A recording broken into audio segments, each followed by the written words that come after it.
Monsieur le Premier ministre, chers collègues, nourrir le pays est essentiel à notre souveraineté. À cette question, nos agriculteurs qui veulent nourrir et pas mourir ont répondu sans ambiguïté, avec une colère épaisse, simple à comprendre.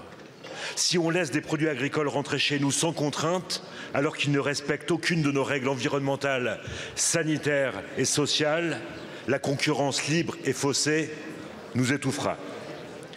Jeudi dernier, c'est avec cette conviction partagée que le Sénat s'est prononcé à l'initiative du groupe communiste contre la ratification par la France du CETA, ce traité entre l'Union européenne et le Canada.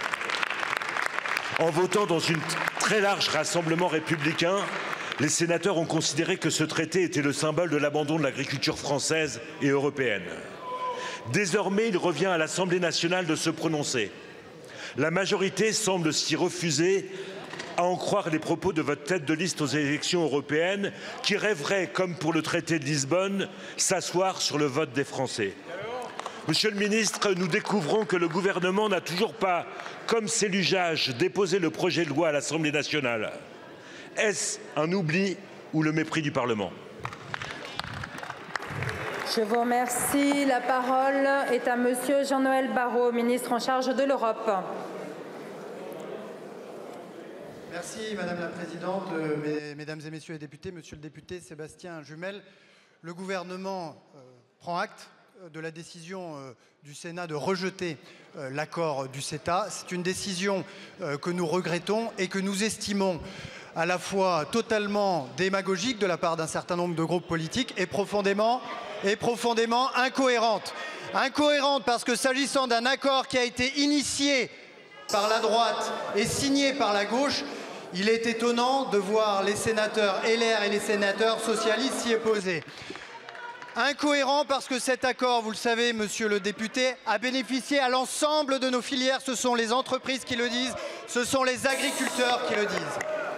Incohérent ensuite parce que l'avenir de notre agriculture, ce n'est pas l'autarcie, mais que c'est l'export, qu'on ne peut pas mettre le CETA et le Mercosur dans le même sac et qu'il faut savoir résister aux accords de mauvaise facture et avaliser les accords qui sont bénéfiques pour la France.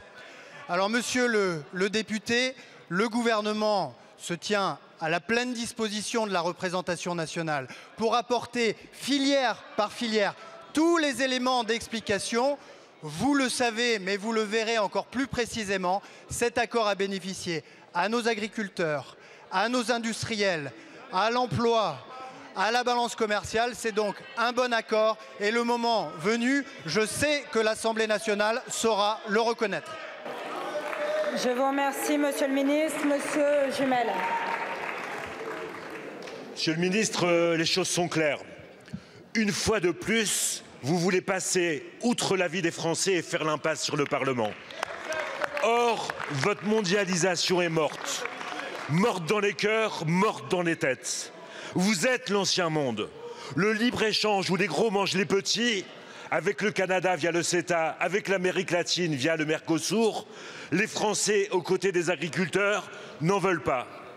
Sachez que si vous persistez à vouloir nous embrouiller, notre groupe inscrira le 30 mai prochain dans notre niche parlementaire une proposition pour vous contraindre à poursuivre le processus démocratique sur le CETA. Vous semblez avoir peur de la voix du peuple, nous la défendrons quoi qu'il en coûte. Beaucoup. Je vous remercie, monsieur le ministre. Monsieur le député, il faut sortir des postures démagogiques. Le CETA n'est pas le Mercosur. Le CETA n'est pas le Mercosur. Interrogez les entreprises de votre circonscription, interrogez les agriculteurs de votre circonscription. Ils vous diront que depuis 5 ans, ils ont pleinement bénéficié de cet accord et ils vous demanderont de le soutenir le moment venu. Je vous remercie.